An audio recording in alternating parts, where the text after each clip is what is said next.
Hi again, everyone. This is Monique, or as I said, you can call me Mon, and I'm here with my co-host, Kale, who is also my more than equal intelligence-wise. Thank you. And also happens to be my 11-year-old son.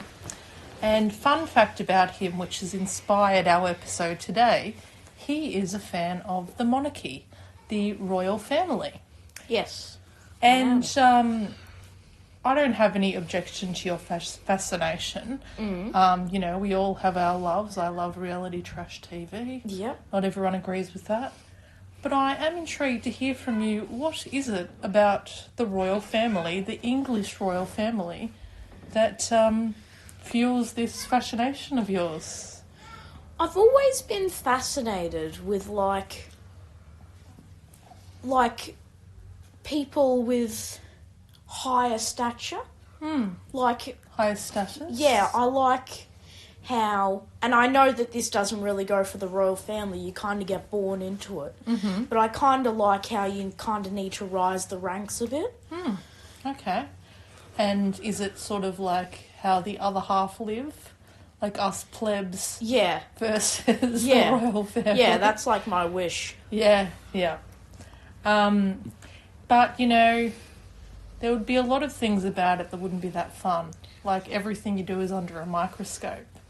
And that's kind of the topic of our podcast today. Like, do you know how much money the royal family would spend on, like, public relations and, like, their public image and protecting how they look to the outside world? Yep. Which is why it's so amazing to me that they always have all these, like, bloody scandals come out. Yeah. And another fun thing that I think you'll be impressed by is, I didn't know that much about the royals. Like, I know the basics, but Yeah. one of them is actually a real character, and I reckon he would have been pretty funny. I don't know if you can guess who it is without me telling you yet. No. Well, I'll get to that later. But the first thing I wanted to say was, you know how sometimes you and I, we have a joke and you might have a beer or a drink when you're 17? Yeah. What do you reckon would happen if a member of the royal family had a drink when they were under 18? Oh, my God. Sacrilege. Well, do you know that when Prince Charles was 14, he went to a little pub in a village and he ordered a cherry brandy, an alcoholic beverage, and he apparently didn't know that he wasn't supposed to order that because he'd had it before at the palace. Yeah. But in what wasn't a very good thing for the royal family, there was a journalist at the pub. Oh. So it Of course was there was. all over the papers. Prince Charles, 14-year-old, ordering a cherry brandy. What do you think that would have done for their image? Oh, not much good. Exactly. Queen would have been very happy about that. Yes. Now, there's another member of the royal family who sort of reminds me of my brother Anthony. Likes more than a drink. Likes, 100 beers. It's either none or 100. Yeah. And Prince Harry used to be a bit of a bad boy when he was a bit younger. Did you know that? Well, I've heard the story about how he dressed up in a Nazi outfit. So. That's what I was going to say. Oh, well. Yeah. What was he thinking? Yeah. What was he thinking? So that was what I was going to mention. But yeah, he then had to apologise for any embarrassment or offence he has caused, and realised it was a poor choice of costume. Whoopsie. Now, Princess Diana, what did you think of her? I don't know. I haven't heard much about Princess Diana, whereas all I've heard about Princess Diana is about the car accident. Yeah, the mystery and the mystique behind that. Yeah, well, something that I didn't know that I found out today is that Charles actually dated Princess Diana's sister before he dated Diana. Really? Don't you think that would have been a bit awkward at, like, Christmases and stuff? Yeah. So, yeah, I didn't know that. But Do you know what she said about Charles? She obviously wasn't a huge fan of his. She said that she would never marry Charles if he were the dustman or the King of England. So she was obviously a fan of her future brother-in-law. Yeah. As in not a fan at all. Now, what I mentioned before is that I think there was someone who seemed to be a bit of a character, and I don't think he had PR people telling him what to say. This was Prince Philip. Because on our last episode, we talked about some of the quotes that Donald Trump is famous for, where he sort of put his foot in his mouth. Mm-hmm. And apparently Prince Philip was well known for doing the same. Mm-hmm. So he was talking to a British backpacker who'd trekked through Papua New Guinea. Mm-hmm. And his question to him was, "Oh, you managed not to get eaten then?" Really? Don't you think that's a bit insulting? Yeah. Now, when he came to Australia, and picture this is 2002, he was talking to Aboriginal leader William Bren at the Aboriginal Cultural Park. And do you know what he asked the Aboriginal leader? Do you still throw spears at each other?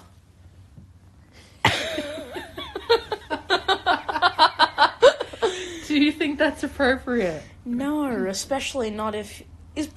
Am I mistaken in thinking that Prince Philip was the Queen's husband? The Queen's husband, yes. So, the Queen's husband said a racial slur in public. Yep, not that long ago. Now, he also met Kate Blanchett, and she is an Australian actress who is super, super famous, Golden Globes, Hollywood, blah, blah, blah. Yeah. All the shit that goes along with that. Yeah. Probably multi-millionaire. And so Prince Philip was obviously told by his advisors that he was meeting an actress and she worked in the film industry. So, I mean, you know, I guess he didn't need tips on, you know, how to be an actor or anything like that, but he had another question for her. Mm-hmm. Since she worked in the film industry. Yeah. "Oh, can you fix my DVD player? There's a cord sticking out the back. Might you tell me where that goes?" She worked in the film industry, and of course she must know how to fix DVD players. Of course. Yes. Now, I've only got a few more, but one of these reminded me of a young Cale in Griffith. And now Griffith, where we used to live in New South Wales, very multicultural community, which was great. And sometimes young children, innocent young children, ask things innocently. And I remember that Cale saw a woman who was wearing a burqa. Yeah. And do you remember what you asked your dad very loudly? No. "Dad, is that a ninja?" Now, you can be forgiven because you were about 4. Yeah. But when Prince Philip was walking into Sandringham's St. Mary Magdalene Church on New Year's Eve in 2017, he saw a tall man with a long beard. Yeah. And he said, "Is that a terrorist?"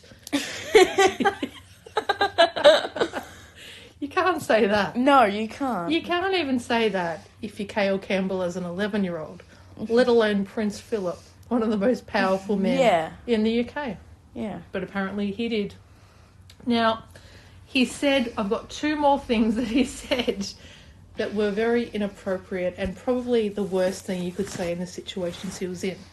So as you would probably know, if you're a member of the royal family, you get invited to the opening of a packet of chips, basically. Mm-hmm. Yeah. You know, if someone wants to open a packet of chips, if you can get the Queen and the Prince Philip to come, then you're in the who's who. So they get invited to all sorts of things. So they got invited to a wind farm in 2011, and presumably they were there because, you know, it's good for the environment and wind and not coal and not all of the other nasties. Yeah. Which I don't know that much about. Yeah. And so he was talking to the managing director of the wind farm and he said, Wind farms are absolutely useless and an absolute disgrace. And one last thing, and this is probably the worst. So there was this woman who lost her 2 sons in a fire in 1998. Yeah. And so she was meeting with Prince Philip and the Queen, I think, and I guess they were talking about smoke alarms. I don't know whether she had smoke alarms or whatever. And so this woman was grieving the death of her 2 sons in a fire. And good old Prince Philip said, "Smoke alarms are a damn nuisance. I've got one in my bathroom, and every time I run my bath, the steam sets it off." Saying God. this presumably to a woman whose sons could have been saved by one. Jesus. But he doesn't like it because it steams up his bathroom. My God. Now that's all I have from my stuff, but I was just wondering if you have any other thoughts on the royal family and what you like about them, what you don't like about them. Well, I feel like the only thing I don't like about them, or, well, should I say the only people I don't like about them, I would say are Harry and... Is it? Meghan, that's right. Yeah. Meghan's the worst of the two. Well, I tell you what I've got to give her. What? I think that she is a fantastic actress. Yes. Because I think the whole time she was in London, she was acting. Yeah. And she was like, all I need to do is get me a baby, get Prince Harry back to the US, and I've won a Golden Globe for pretending to be a princess, and then I'm back in the UK and I've got a prince, and happy days. And I just think she seems like a bit of a cow, to be honest. Yeah. I mean, just because I know her so, intimately. Yeah. I just think she seems like a cow, just from my interactions with her from 10 million miles away. Yeah. That's all I have to say about that. Yeah. And who's your favourite member of the royal family? The Queen? I'd say so. And listeners, you'll be pleased to hear that Kale, as I said, is a fan of the monarchy, and he likes some of their customs, loves to drink a good cup of tea, don't you? Yes. With a biscuit. Yes. And any other traditions that you like? I think that the knighting tradition is pretty cool. Yeah, very cool. All right, well, as I said, I have a newfound admiration for Prince Philip because he seemed to say whatever the hell he felt like and didn't give a crap. Yeah. And that takes a lot, and you got to say good on you, mate. Yeah. Well, that's what we'd say here in Australia. Yeah. Yeah. Alrighty, well, look, we will think of another topic to discuss in the coming days, and if you have any suggestions for us, please leave it in the comments. We're just starting out, so if we sound kind of amateur, that's because we are. If I sound silly, that's because I am, but I've got my offsider here so that he reins it back in and we sound semi-intelligent. So, thanks, man. You're welcome. Catch us later. Yep, see you in the next one.